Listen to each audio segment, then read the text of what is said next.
सपुरा गांव के सभी मेरे बुजुर्गों को, सभी मातृशक्ति को, सभी को नमस्कार करता हूं और एक बार दोबारा सभी एक जयकारा फिर से लगाएंगे। भारत माता की। थोड़ी आवाज इधर कम है। क्यों कहा मैंने यह बात, मैंने क्यों कही?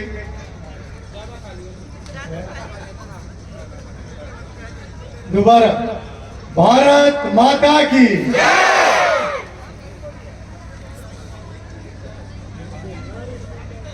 प्रधानमंत्री नरेंद्र मोदी जी की विकसित भारत संकल्प यात्रा गांव में पहुंची है। इसका मैं पूरे गांव की तरफ से, आप सब की तरफ से यहां पहुंचने पर बहुत बहुत स्वागत करता हूं। साथ में सभी विभागों के अधिकारी, कर्मचारी सब आए हैं। ये सब मोदी जी की टीम है और यहाँ आने पर आप सब ने हमारा जिस प्रकार से फूल मालाओं से स्वागत किया, सरपंच साहब ने शब्दों से बहुत भारी स्वागत किया, तो उसके लिए मैं आप सबका आभार व्यक्त करता हूं, धन्यवाद करता हूं।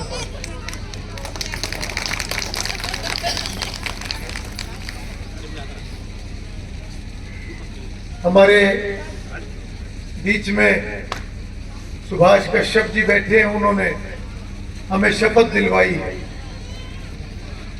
और उन्होंने सारा बताया भी है। इस यात्रा के दो मकसद हैं, जिसमें से एक मकसद ये शपथ लेना भी है और ये शपथ सबसे पहले देश के प्रधानमंत्री नरेंद्र मोदी जी ने ली है, क्योंकि उन्होंने ये संकल्प लिया है कि जब हमारे देश की आजादी के 100 साल पूरे हो जाएंगे, यानी कि 2047 तक, हमारे देश में कोई गरीब नहीं रहना चाहिए। हर व्यक्ति अपने पैरों पे खड़ा होना चाहिए। वो पुराना समय चला गया जब नारे दिया करते थे, गरीबी हटाओ, गरीबी मुफ्त दे दो, ये भी मुफ्त दे दो, मगर असलियत में मेहनत नहीं हुई कभी गरीबी को दूर करने की। आज जहां योजना का लाभ देने की जरूरत है, वहां योजना का लाभ दिया जा रहा है। जिसको जिस योजना के सहारे की जरूरत है वो घर घर तक पहुंचाई जा रही है और इसका मकसद यही है कि चाहे हमारे बुजुर्ग हैं, चाहे किसान हैं, मजदूर हैं, चाहे नौजवान है, महिला है, कोई भी है, चाहे गरीब, किसी भी बिरादरी का गरीब आदमी है। यह भी एक नई बात प्रधानमंत्री नरेंद्र मोदी जी ने और मुख्यमंत्री मनोहर लाल जी ने चलाई है। उनका एक विचार है कि गरीब किसी एक बिरादरी का नहीं होता। 36 बिरादरी, किसी बिरादरी में नजर मार लेना, अमीर से अमीर आदमी मिलेगा उसमें और गरीब से गरीब भी मिलेगा। तो इसलिए ये एक विचार है कि गरीब कोई भी है, उसके जीवन को सरल करना है, उसके जीवन की कठिनाई को कम करना है और उस चीज को लेकर बहुत सारे बदलाव पिछले 9 सालों में करें। अगर मैं याद करूं 2014 में जब मोदी जी को सबने मिलकर प्रधानमंत्री बनाया और हरियाणा में मनोहर लाल जी मुख्यमंत्री बने, तो एक ही आंकड़ा ऐसा है जो आंखें खोल देता है। केवल एक आंकड़ा, बातें तो बताने को बहुत ज्यादा है। जब 2014 में सरकार बनी तो 11,000 बीपीएल कार्ड थे पूरे हरियाणा में और उन 11 लाख बीपीएल कार्ड जिन परिवारों के थे, उन्हीं को गरीबी की योजना का लाभ मिलता था। और जब नरेंद्र मोदी जी ने 5 लाख का मुफ्त इलाज और मकानों की योजना चलाई, तो उस समय में जितने बीपीएल कार्ड थे केवल उतनों को मिला, बाकियों को नहीं मिला, जबकि गरीब और भी बहुत थे। उसके बाद परिवार पहचान पत्र बनाया और आज उस व्यवस्था को लगातार मजबूत कर रहे हैं। जो 11 लाख बीपीएल कार्ड थे वो बढ़ा के 30 लाख से भी ज्यादा कर दिए हमारी सरकार ने। पहले 11 लाख थे, आज 30 लाख से ऊपर है, यानी कि 19 लाख नए बीपीएल कार्ड और बनाए हैं। 36 बरादरी में से जिसकी आमदन 1,80,000 से कम थी उन सब का बीपीएल कार्ड बना दिया। नहीं तो गांव के साथ 1-1, 2-2, 4-4 आया करते थे सिफारिश लेके कि हम गरीब है, हमारा बीपीएल बनवा दो, फलाने का देखो कोठी वाले का बन रहा, हमारा नहीं बन रहा। अब उस योजना को बनाने में कितना समय लगा? 5 साल लगे ये सारी व्यवस्था बनाने में, 5 साल। ये कब शुरुआत हुई? 2018 में, जब मुख्यमंत्री जी ने कहा कि हम परिवार पहचान पत्र बनाएंगे और 1,80,000 से नीचे के सभी परिवारों की पहचान करेंगे और उनका बीपीएल कार्ड बनाएंगे ताकि आने वाले समय में उनको भी सभी योजनाओं का लाभ मिल सके। अब कितनी योजनाएं बना दी। जो मोदी जी ने आयुष्मान कार्ड चलाया था, 5 लाख तक का मुफ्त इलाज परिवार का 1 साल का, अब इन सब 19 लाख बीपीएल जो नए बने हैं सबको भी वो आयुष्मान कार्ड मिल रहे हैं। आज भी मौके पे कई बनाए गए हैं और आने वाले समय में जैसे पीछे कुछ टूटे हुए मकान या कच्चे मकान थे जो पुराने बीपीएल कार्ड थे उनको मिला, मगर बहुत सारे लोगों का रह गया था। आज जो ये नए बीपीएल कार्ड बने हैं, आने वाले सालों में सबका थोड़ा थोड़ा करके जिसका भी कच्चा मकान है, कड़ियों वाला है या कंडम मकान है, सभी का मकान आने वाले सालों में सरकार व्यवस्था करेगी।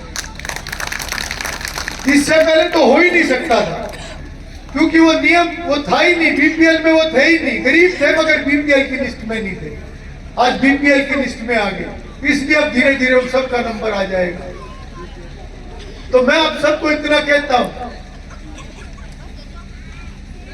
कि किसी की सिफारिश नहीं लगवाई, किसी को धक्के नहीं खाने पड़े। 19 लाख अगर बीपीएल कार्ड बने, गरुंडा हल्के में अगर 27,000 बीपीएल कार्ड बने तो घर बैठे पहुंचा दिया सरकार ने सभी को।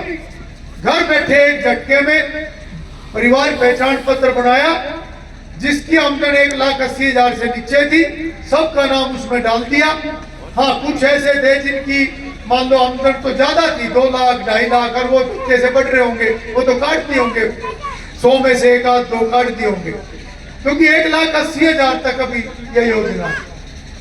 और घर बैठे सबका बीपीएल कार्ड बना दिया कि जाओ सीएससी में जाओ। कितना लेते हैं सीएससी वाला कार्ड बनाने का? कितना लेते हैं? 50। आपका भी है प्रिंट का, तो वो अपना आपका नंबर उसमें नाम डाल देगा, आपका लिस्ट में चेक करेगा, 50 रुपए दो और अपना बीपीएल लेके घर चले जाओ। क्या सपने में कभी सोचा था ऐसा कि ऐसा भी हो सकता है? किसी ने नहीं सोचा था। ये क्यों ऐसे काम हो रहे हैं? क्यों आज इतनी योजनाओं को घर घर तक पहुंचाया जा रहा है? अरे ना जाग तो ना बिस्कुट दो, उठाओ वो ये जो बताना चाह रहा हूं कि इतनी योजनाओं का लाभ कैसे घर घर तक पहुंचाने का काम सरकार कर रही है, क्योंकि ये सरकार का संकल्प है कि भ्रष्टाचार को खत्म करना है और खजाने में पैसा ज्यादा आएगा, वो सारा पैसा लोगों के ऊपर खर्च होगा। ये संकल्प है सरकार का। मोदी जी को देख लो, मनोहर लाल जी को देख लो, यूपी में योगी जी हैं, बड़ी ईमानदारी से समाज के लिए काम कर रहे हैं। आज मेरिट के आधार पर नौकरियां दे रहे हैं, गरीब गरीब परिवारों में अफसर बनने लग रहे हैं, पढ़ने वाले बच्चे सब अफसर बनने लग रहे हैं। और उन सब से भी हम ये उम्मीद करते हैं कि ईमानदारी से काम करेंगे, और कोई ऊक चूक करेगा तो रगड़ा चढ़ जाएगा। चढ़ाने लग रहे तेरों पर रगड़ा, पता भी है कईयों को रगड़ा चढ़ेगा, फिर भी एक आध मानता नहीं, देर सवेर आ जाएगा रगड़े में। तो पता चल जाता है कौन ठीक कर रहा है, कौन गलत कर रहा है। सरकार इस मामले में बहुत सख्त है। आज एक गांव में सरकारी नौकरियां मिलने लग रही है। पिछली सरकारों में एमएलए मंत्रियों के बच्चों के लिए रिजर्व होती थी बड़ी बड़ी नौकरियां, अगर उन्होंने मांग ली तो उन्हीं को मिलेगी। एमएलए का जन्म होया, उसकी साड़ी का छोरा, उसके भतीजा मंत्रियों का, मुख्यमंत्री के, सांसद, यही नहीं निपटा करते थे, छंटा करते थे ये नौकरियां। अब यूं लगेगा मेरे आड़ा वही लगा करे था। आज नहीं लगता कोई भी। आज जैसे आप मेहनत करते हो ऐसे हमारा पैदा करे और भी ऐसे मेहनत करता है। मैं 9 साल से एमएलए हूँ, कोई एमएलए मंत्री का बच्चा कोई इसलिए नौकरी नहीं लगेगा कि एमएलए मंत्री का पैदा हो। ये बात सबको समझनी पड़ेगी और बार बार कहने लग रहे इस बात को। पहले घपले होते थे तो घपलों को नजरअंदाज भी कर लिया करते थे। कई अधिकारी तो हंसते भी होंगे, वो पीछे खड़े हंसेंगे नहीं हंसे तो। आज वातावरण बदला है, काफी वातावरण बदला है। इसलिए बदला है, मैं मोदी योगी जी की एक दिन वीडियो देख रहा था। एक दिन मनोहर लाल जी की, मोदी जी की वीडियो आती रहती है, मैं देख रहा था। किसी ने पूछा सरपंच साहब योगी जी से, बोले आप इतने साल से उत्तर प्रदेश के मुख्यमंत्री हो और हमारे पास एक फोटो आई है, आपकी बहन कितने साधारण छोटे से घर में खुद बर्तन मांजने लग रही और आप उत्तर प्रदेश के मुख्यमंत्री हो। तो योगी जी ने क्या जवाब दिया? बोला मैं मुख्यमंत्री उत्तर प्रदेश का हूं तो मैं उत्तर प्रदेश के सब लोगों के लिए मुख्यमंत्री हूं, अपने परिवार के लिए मुख्यमंत्री नहीं हूं। मेरे परिवार को तो गुजारा जैसे करना है वैसे ही करना है। अगर मेरा परिवार मेहनत कर रहा है तो उसको करनी चाहिए।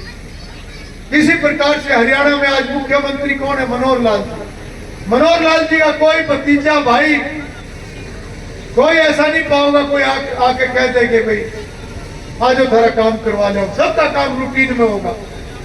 मोदी जी आज 25 साल से सत्ता में है। पहले गुजरात के मुख्यमंत्री रहे 4 बार और अब 2 बार से देश के प्रधानमंत्री हैं। दुनिया के सबसे ताकतवर नेता आज हैं। अभी मोदी जी की माता जी का निधन हुआ कुछ महीने पहले, सबने देखा टेलीविजन के ऊपर। उसी छोटे से घर के अंदर से उनकी माता जी के पार्थिव शरीर को संस्कारों के लिए लेकर गए। जो मकान बहुत पहले उनके परिवार का हुआ करता था, वही छोटा सा मकान, वही उनकी माता जी का छोटा सा कमरा।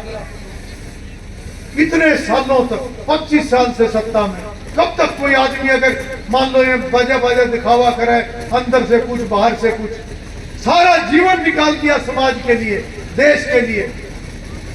आज धारा 370 हटा दी। जो हमारा देश बटा हुआ था आजादी के बाद भी, कश्मीर के ऊपर से धारा 370 हटा दी। आज वहां पर भी गरीब आदमी को योजना का लाभ मिल रहा है हमारे देश की। आज वहां पर भी विकास हो रहा है। आज उग्रवाद को काबू कर दिया। कैसे कर दिया? क्योंकि देशभक्त लोग बैठे हुए।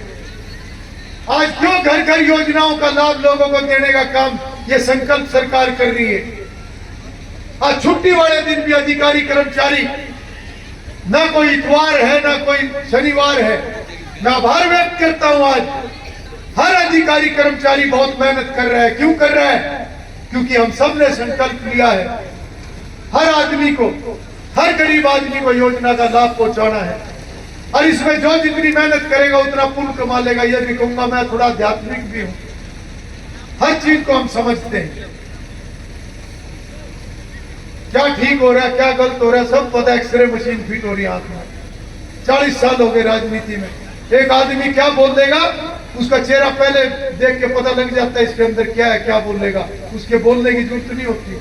ऐसी भगवान की कृपा है। आज सारे लगे हुए हैं, मेहनत कर रहे हैं।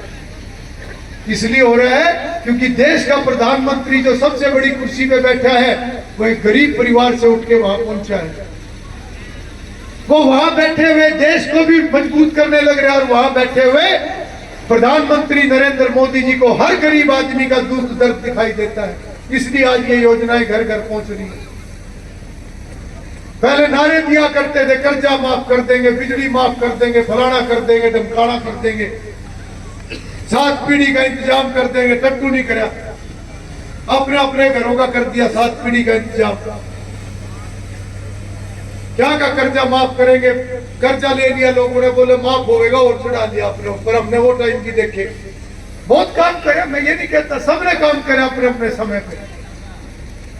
किसी के करे हुए काम झुठला नहीं सकते, सबने काम करा। पर आज हमारा देश जिस दिशा में आगे बढ़ा हुआ है, 1000 साल हमारा देश गुलाम रहा।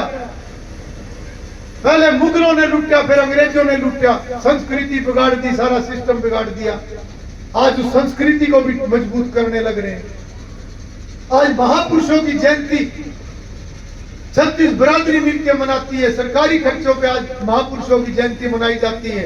क्यों मनाई जाती है? ताकि हर महापुरुष का विचार हमारी युवा पीढ़ी में आए, हमारे बच्चों के अंदर वो संस्कार जाए और वो अच्छे इंसान बने, अच्छे नागरिक बने, मेहनत करें, जीवन में आगे बढ़े, परिवार को मजबूत करें, समाज को मजबूत करें। कितनी बड़ी सोच है सरकार की, कितनी बड़ी सोच है हमारे प्रधानमंत्री की, मुख्यमंत्री की। ये छोटी बातें नहीं है। आज अगर मैं पिछले 9 सालों की बात करूं, अभी सरपंच साहब कुछ काम गिनवा रहे थे। जो सरपंच साहब काम गिनवा रहे थे, वास्तव में ये सब काम हुए हैं और इसके अलावा और भी बहुत काम हुए हैं। अगर मैं यहीं पे छपरा गांव में ही खड़े होकर चारों तरफ नजर दौड़ाऊं तो मुझे याद है, बराबर में पूरे सरपंच साहब धीरज जी बैठे हैं, वाइस चेयरमैन जिला परिषद, सबने देख रखा है ये सौदा। क्या हाल था इस पुल का जब हमारी सरकार बनी? मुझे याद है, मैं अधिकारियों के साथ, पीडब्ल्यूडी विभाग के अधिकारी उस समय में जो थे, मैं उनके साथ आया था। खड़े होकर हमने वो देखा था और वहां पर हमने उसकी साइडें बनवाई थी। याद होगा वो पुल, जब पुल पार करके जाया करते थे, ना इस साइड में जंगला था ना इस साइड में जंगला था। और कितना चौड़ा पुल था वो, और डर तो लगे ही था। वही तो बात कह रहे हैं, कितने फुट का था? 9 फुट का था, मेरे याद है 9 फुट का है। आज ये पुल बने, ये सड़कें बनी, गांवों के काम हुए। आज आप थोड़ा सा आगे जाओ, ये हमारी कॉलोनियां हैं फूसगढ़ के बराबर में, सारी की सारी 40-40 साल पुराने मकान, कच्ची गलियां, सारे में गारा, क्या हालत हुआ करती थी। सारी कॉलोनियां मंजूर करवाई, आज वो भी पक्के करे। क्या हालत थी 2014 में जब हमारी सरकार बनी, जब हमारे जिम्मे ये काम आया, गठड़ी मिली हमने कामों की। अब इस प्लान में 2 साल हमारे कोरोना ने खा लिए। कोरोना में 2 साल काम रुके, पर अब दोबारा काम चल रहे हैं। चिंता करने की जरूरत नहीं। सरपंच साहब कह रहे थे, चिंता मत करो, कामों में कमी नहीं आएगी, योजना बढ़ाते रहो। सरकार ने सारा सिस्टम फिट कर दिया। और अगली बात भी मैं बता दूं, ये इतनी योजनाओं का लाभ क्यों मिल रहा है? एक तो इसलिए मिल रहा है कि ऊपर बैठे हुए उन्होंने गरीबी देख रखी, और दूसरी बात, भ्रष्टाचार को रोकने लग रहे। आज ज्यों ज्यों भ्रष्टाचार पे चोट लगने लग रही, वैसे ही खजाने में पैसा बढ़ने लग रहा। खजाने में पैसा बढ़ने लग रहा, वो सारा पैसा समाज के ऊपर खर्च होने लग रहा, योजनाओं में खर्च होने लग रहा। आज कहीं सुनने को नहीं मिलता जैसे 2014 से पहले सुना करते थे। किसी ने याद हो उस समय के अखबार खबर, किसी ने याद हो 10,000 करोड़, 20,000 करोड़ के घोटाले, 50,000 करोड़ के घोटाले, कई बार तो जीरो गिननी पड़ा करे थी। अरे इतना बड़ा भी घोटाला होया करे। और अगर कल्पना करो तो इतने बड़े बड़े घोटाले थे कि कोठे भरने लग जो, तो न्यू नहीं पता कितने कम्युनिटी सेंटर भर जाए नोटों के, न्यू नहीं पता कितने। आज कहीं सुनने को नहीं मिलता। आज चाहे सरकार में कितने ही बड़े पद पे कोई है, किसी को पावर नहीं कोई इस प्रकार का काम करे। और कोई काबू आ गया तो छोड़ते नहीं, उसमें गली बर्फ में लगा देंगे अगर कोई पा गया तो। ये नहीं हो सकता। ये डंडा है हमारे ऊपर जो नेता बैठे हैं, और इसी डंडे की आज देश को जरूरत थी। और उस डंडे को और मजबूत कौन करेगा? कौन करेगा उस डंडे को और मजबूत?